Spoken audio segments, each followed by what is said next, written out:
প্রিয় ভিউয়ার্স, চলে যাচ্ছি এই যে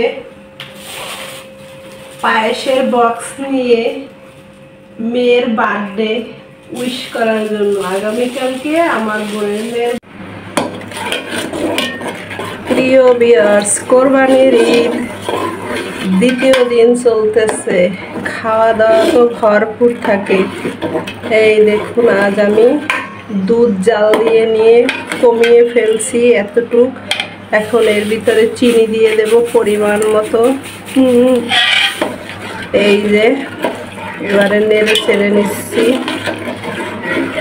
জাল পেতে থাক, ফিরে আসছি। আর এই দেখুন, সামান্য একটু আতপ চাল ভিজিয়ে রেখেছিলাম, এখন এইটা বেটে নেব এইভাবে মিহি করে।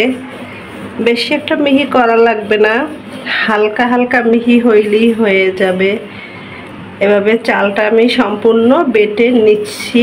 আর এই দুধ চাল দিয়ে কি হবে দেখে বুঝে গেছেন। আর এই দুধের সঙ্গে দিয়ে দেব পাউডার দুধ। আর এই দুধ দেওয়ার সঙ্গে সঙ্গে অনবরত নাড়তে হবে, তা না হলে দলা পেকে যাবে। তো দিয়ে নাড়ানাড়ি করতেছি, দলা যেন পেকে না যায়। এরপরে যা দেব, এই যে প্রিয় ভিউয়ার্স, দুধ, চিনি, লিকুইড দুধ, পাউডার দুধ আর চিনি জাল দিয়ে নিয়েছি। আর মাঝখানে কিশমিশ দিয়েছি, দেখাতে ভুলে গিয়েছিলাম। এক হাতে রান্না এত কি সব দেখানো যায়। যাই হোক, এবারের ভিতরে দিয়ে দেব আতপ চাল। এটা পোলাওয়ের চাল, অল্প একটু দেব, বেশি দিব না, কারণ দুধ যতটুক তার থেকে 4 ভাগের 1 ভাগ চাল দিতে হবে। তো আর দিব না, এটা জাল দিতে দিতে একটা পায়েস রান্না করছি, ঘন হয়ে আসলে দেখাবো আবার। এই দেখুন, এখন দেখাই যায় না চাল বাটাটা, একদম জাল দিয়ে কমে আসবে, সেই অবধি অপেক্ষা করব। আর অনবরত করে নেড়ে নেড়ে দেব। প্রিয় ভিউয়ার্স, এই দেখুন কত সুন্দর রসালো রসালো, আঠালো আঠালো পায়েস বা ফেরনি যাই বলি না কেন আমাদের এই হয়ে গেছে। চালটা সবসময় আগে থাকতে ভিজিয়ে রাখতে হবে, আর একটু বেটে মিহি আদা ভাঙা করে দিলে সেই পায়েসটা বা ফেরনিটা খেতে ভালো হয়। এখন এর সঙ্গে অনেক রকম বাদাম ব্যবহার করা যায়, যেহেতু আমার বাদাম বাসায় সবাই পছন্দ করে না, সেজন্য আর আমি দিলাম না। হয়ে গেছে কিন্তু আমার ফিরনি বা পায়েস রান্না।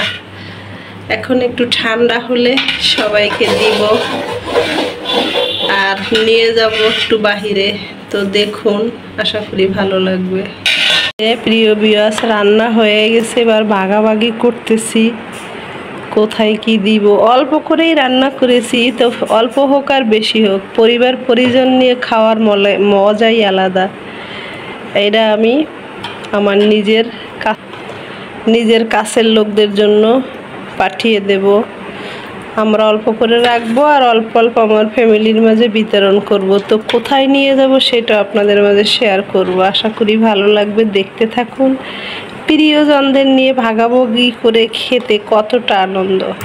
প্রিয় ভিউয়ার্স, চলে যাচ্ছি এই যে পায়েসের বক্স নিয়ে মেয়ের বার্থডে উইশ করার জন্য। আগামীকালকে আমার বোনের মেয়ের বার্থডে, সেইখানে চলে যাইতেছি এই পায়েসটা নিয়ে।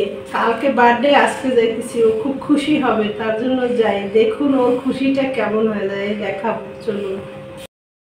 আসসালামু আলাইকুম প্রিয় ভিউয়ার্স, আশা করি সবাই ভালো আছেন, ঈদ ভালো কাটছে। আমিও আমার মতো করে পরিবার পরিজন নিয়ে মোটামুটি ভালোভাবেই কেটেছে। আজ ঈদের দ্বিতীয় দিন, দেখলেনই তো পায়েস রান্না করেছি, বা ফিরনিও বলতে পারেন, একই ক্যাটাগরিতে রান্না। তো আমি যাচ্ছি সেই ফিরনি নিয়ে আমার বোনের মেয়ের বার্থডে উইশ করার জন্য।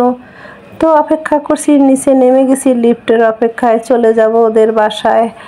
হঠাৎ সারপ্রাইজ দিব, একদিন আগের আর কি এই ফেনিটা রান্না করেছি, আমরা খাবো, ওদের জন্য নিয়ে যাচ্ছি। আর সামান্য টুকটাক কেনাকাটা করেও নিয়ে যাব, খুশি হবে মেয়েটা। তো যেমন ভেবেছি তেমন আর কি রান্না বান্না করে নিয়ে যাচ্ছি।